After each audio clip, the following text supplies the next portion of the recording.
ഉഷാറാണ്, വളരെ ജോറാണ്. ഐക്യജനാധിപത്യ മുന്നണിയുടെ പ്രവർത്തകന്മാരും നേതാക്കന്മാരും ഒരുപോലെ ആവേശത്തോടെ വാശിയോടെ രംഗത്തിറങ്ങി എന്നത് ചാരിതാർത്ഥ്യം തരുന്ന ഒരു അനുഭവമായിട്ടാണ് ഞാൻ ഈ ഇലക്ഷനെ കാണുന്നത്. ഞാൻ ഒരുപാട് ഇലക്ഷൻ കണ്ടിട്ടുണ്ട്, ഒരുപാട് ഇലക്ഷൻ നിയന്ത്രിച്ചിട്ടുണ്ട്. പക്ഷെ ഇത്രയും സ്പിരിറ്റ് ഉൾക്കൊണ്ട അണികളും നേതാക്കളും ഒരുപോലെ ഇത്രയും സ്പിരിറ്റ് കൊണ്ട ഒരു നേതൃരംഗത്തെ ഒരു ഇലക്ഷൻ മുമ്പിൽ ഒരു നേതൃത്വത്തെ ഞാൻ കണ്ടിട്ടില്ല. This is the first time. So we will win by a major big margin.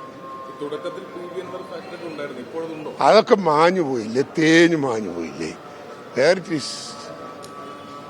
എന്തിന്റെ പുറത്ത് അവിടെ നിലനിൽക്കാനില്ലല്ലോ അതിനകത്തൊന്നും. ഏയ് എന്ത് വളർച്ച കുടിയിന്ന് മയ്യത്തെടുക്കാനാ? ഏത് അല്ല, അതുണ്ട്. അതുകൊണ്ട് പത്രം എടുക്കാൻ ആക്കി ഇന്നില്ല, നിന്നെടുത്തിട്ടില്ല എല്ലാവരും. അതെടുക്കാഞ്ഞിന്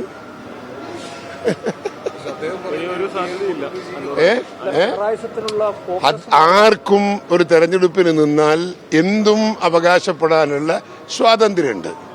ആ സ്വാതന്ത്ര്യത്തിന്റെ നെഗറ്റീവും പോസിറ്റീവും ചിന്തിക്കേണ്ടുന്നത് കേൾക്കുന്ന നിങ്ങളും ഞാനുമാണ്.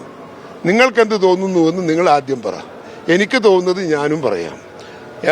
അൻവറെ സംബന്ധിച്ചിടത്തോളം അൻവർ ഈ തെരഞ്ഞെടുപ്പിന്റെ അകത്ത് ഒരു ഘടകമായി നേരത്തെ ഉണ്ടായിരുന്നെങ്കിൽ പോലും ഇന്നില്ല.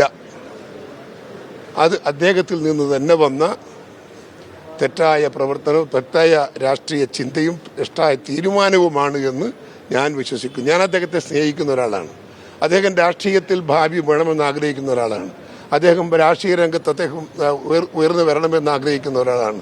പക്ഷേ അതിന് അവസരത്തിനൊത്ത് നേതൃത്വത്തെ അനുസരിച്ച് പാർട്ടിയോടൊപ്പം നിന്നാൽ ആ സ്ഥാനത്തേക്ക് എത്തുള്ളൂ, അല്ലാതെ എത്തില്ല.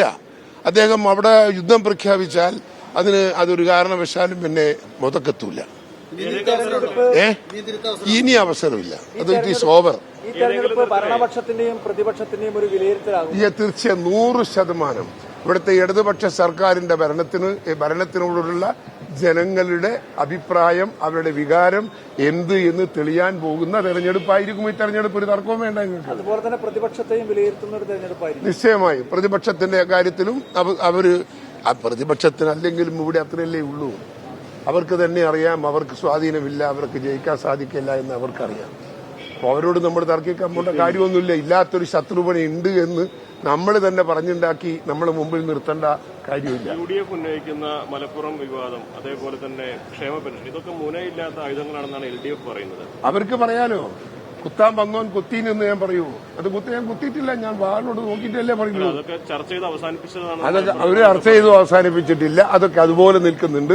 അതെല്ലാം ജനങ്ങളെ മനസ്സിന്റെ അകത്ത് കത്തിജ്വലിക്കുന്ന ഒരു തീക്കുണ്ടമായി നിലനിൽക്കുന്നു എന്നതാണ് യാഥാർത്ഥ്യം. നിങ്ങൾ സാധാരണക്കാരൻ്റെ ഒരു വീട്ടിൽ പോയി ഇതിനെക്കുറിച്ച് ചോദിച്ചാട്ടി അവന്റെ പ്രതികരണം എന്താണെന്ന് ഒന്നല്ല നിങ്ങൾക്ക് മനസ്സിലാവും. ഞാൻ പറഞ്ഞതും അത് അവര് പറയുന്നതും ഒന്നായിരിക്കും.